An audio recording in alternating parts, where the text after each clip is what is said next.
네, 다시 로드스터입니다. 제가 방금 전에 올렸던 동영상이 겨울철 전기차 주행 가는 거리가 줄어드는 것에 대한 동영상이었잖아요.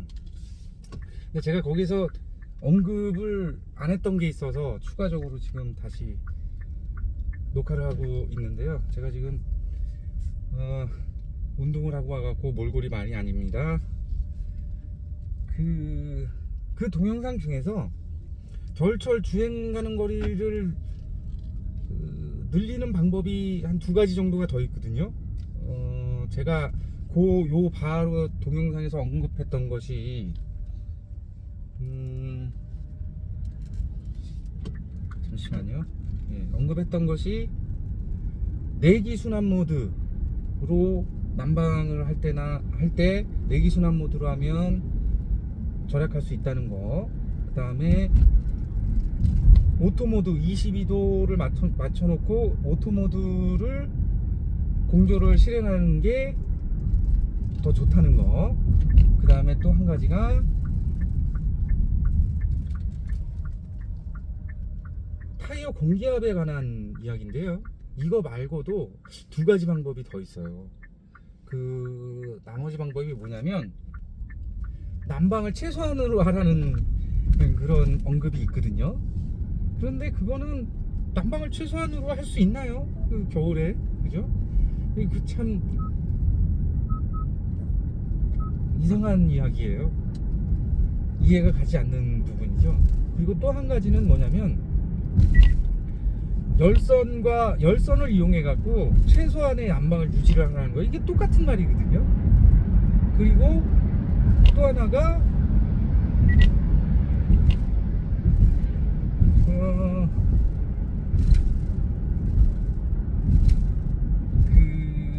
차량을 운행을 하면서 전기차에는 드라이브 온리 모드가 있어요. 공조에 보면 드라이브 온리 모드가 있거든요. 그 드라이버 온리 모드가 뭐냐면 난방을 갖다가 반쪽만 하는 거예요. 운전자 쪽만 공조가 나오게끔 하는 거거든요. 그건 당연히 한쪽만 나오기 때문에 난방이 조금 약하죠. 전체 이게 PT 시터로 하는 것이 대류 난방 방식이기 때문에 한쪽만 나오면 전체적으로 데워지진 않아요. 그렇지만 두 명이 탄다, 이거는 드라이브 온리 말 그대로 혼자 탔을 때나 할 수 있는 방법이거든요. 그러니까 전체적으로 그 내용을 보면 대부분 보면은 이제 난방을 최소화해라, 그런 방법으로 연비를 갖다 늘리는 거거든요. 기본적으로 PT 시터의 사용을 줄이라는 거예요. 그게 뭐 별로 그렇게 운전자 입장에서는, 아마 내연차를 타셨던 분들이 이 이야기를 들으면 참 전기차 탈 게 못 되는구나, 뭐 그렇게 생각할 수는 있지만, 그래도 전기차를 만약에 구입을 하시게 되면 특별한 어떤 그런 난방 방식의 전기차가 나오지 않는 이상은 어차피 다 경험을 하셔야 되는 부분이거든요.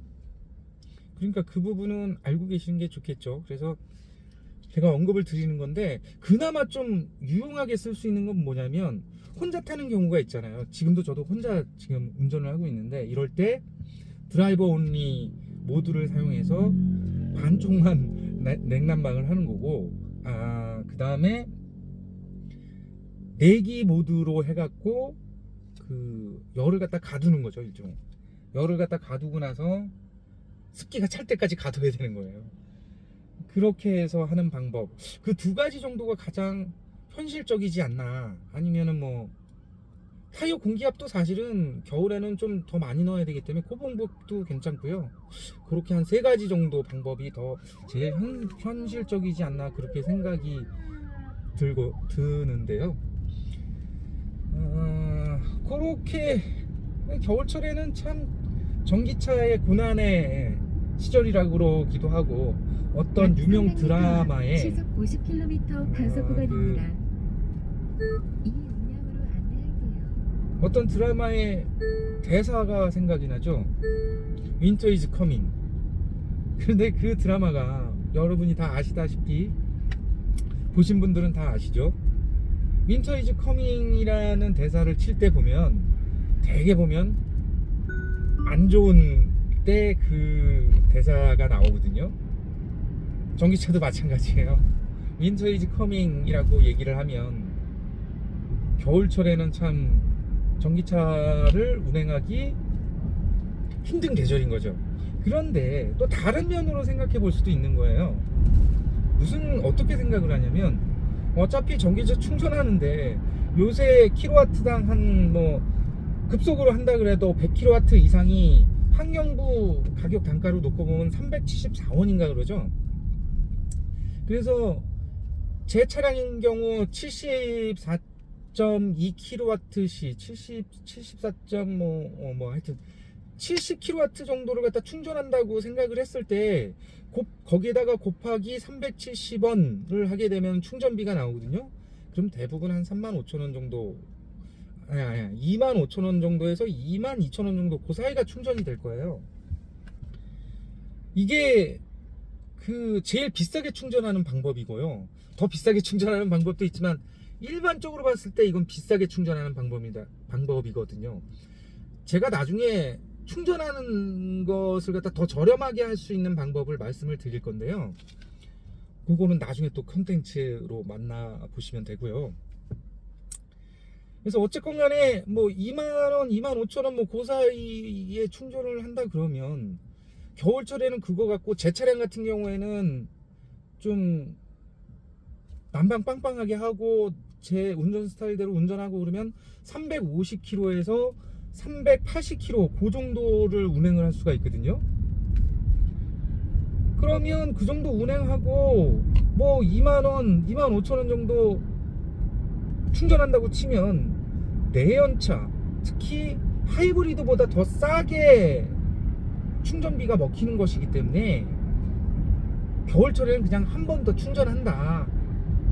다른 계절, 겨울철이라고 했잖아요. 지금 보면은 11월, 12월, 1월, 2월 뭐 요 정도거든요.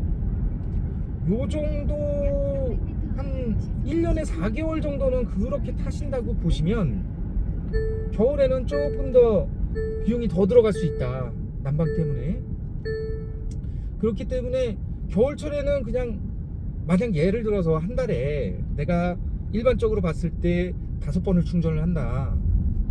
그러면 한 6번 충전한다고 생각하시고 비용 조금 더 들어가더라도 그냥 그렇게 하시고 난방을 빵빵하게 트는 게 더 현명한 선택일 수도 있다는 거죠. 저는 사실 그렇게 생각을 하거든요. 뭐 이걸 갖다가 춥게 다니고, 근데 이제 그런 건 있어요. 운전을 하다가 전비가 적게 나오면 사람이라는 게 욕심이 생기거든요. 왠지 모르게 손해보는 느낌이 들고, 내가 운전을 너무 못했나? 뭐 이런 생각도 들거든요. 그래도 뭐 겨울에는 뭐 5에서 6kW, 5에서 6km per kWh 정도, 요 정도의 전비가 나오거든요. 저 같은 경우에는 물론 이거보다 조금 더 덜 나오고 더 나올 수도 있지만 이건 운전 스타일에 따라서 다른 거고요. 제가 이제 경기도 북부 쪽에 살기 때문에 여기는 조금 추운 지역이에요. 뭐 그러다 보니까 좀 더 들어가는 걸 수도 있거든요. 더 연비가 더 안 나오는 걸 수도 있는데, 그래도 이런 데 사는데도 저는 뭐 한 5에서 6 정도의 전비를 기록하니까, 뭐 남쪽에 계신 분들은 그래도 한 6 정도의 전비를 기록할 수 있지 않을까. 그리고 새로 나온 그 23마이 아이오닉 5 같은 경우에도 전비는 그렇게 차이가 나지 않을 겁니다. 배터리가 조금 한 3kWh 정도 더 장착이 된 거거든요. 77.4kWh인데 제 기억으로는 그래봤자 제게 74.2 뭐 요 정도가 있으니까 3. 몇 kW 뭐 요 정도, 3. 몇 킬로와트시가 더 많은 것 뿐이고 전비는 똑같단 말이죠. 근데 배터리가 크니까 그 정도를 더 가는 거예요. 약 20km, 뭐 많게는 30km 요 정도 더 가거든요. 새로운 모델이. 그래서 뭐 전비는 그대로일 거고 주행 가는 거리만 조금 늘어나는 것 뿐이고요. 그렇다 하더라도 겨울철에는 똑같이 한 번 정도 더 충전한다 생각하시고 난방 빵빵하게 틀고 그러고 다니시는 게 스트레스 안 받고 그게 더 편하실 겁니다. 제가 추천드리는 방법은 그거예요. 뭐 제가 연구했던 그런 전비를 좀 좋게 나오게 하는 방법은 다 매뉴얼에 나와 있는 방법이고요.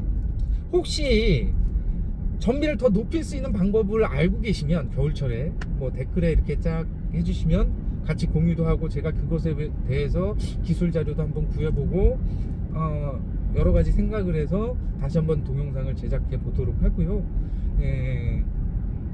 오늘은 여기까지만 딱 하고 다음 또 동영상을 통해서 만나 뵙겠습니다. 감사합니다.